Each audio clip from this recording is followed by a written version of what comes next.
think that brain-machine interfaces can generate what we call neuroprosthetic devices that may be able to treat a great number of these people, not only neurological disorders, but also psychiatric disorders. So right. I think this is the mission of the field, in my opinion, from now on, or the central mission, I would say. Right. And so have you already started to see some success with, for example, Parkinson's and epilepsy patients? Yes, we develop a different kind of brain-machine interface, a different kind of neuroprosthetic device, I should say, that is very counterintuitive, but it makes total sense once you know the details.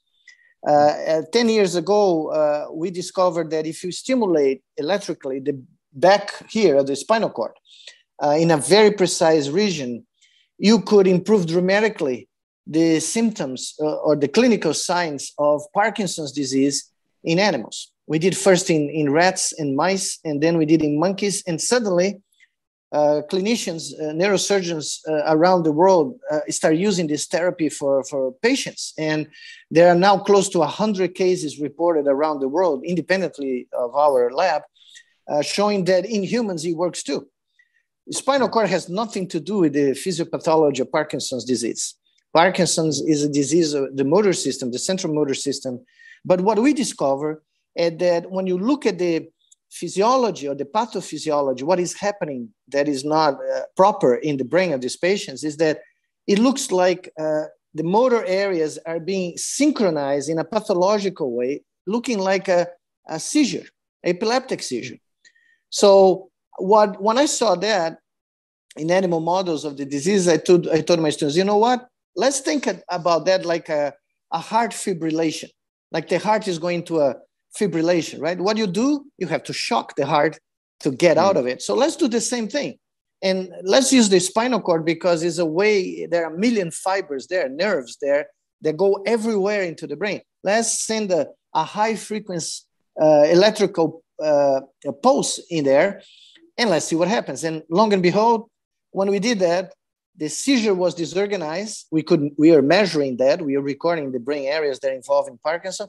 And our animals start moving normally out of nothing in a matter of seconds. So I said, okay, it looks like a seizure. It behaves like a seizure. Let's treat it like a seizure. And it did work. And when we saw the first patients, it was incredible because it is the same effect.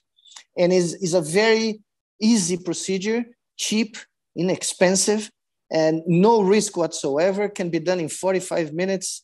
And it may have, so far, it has had tremendous benefits, particularly for a subgroup of Parkinsonian patients that are what we call frozen. They freeze. They simply cannot walk. They have this freezing behavior that is horrible because they are basically paralyzed. And when you stimulate the spinal cord, they almost, you can see that this freezing state melts in front of you and they start walking normally.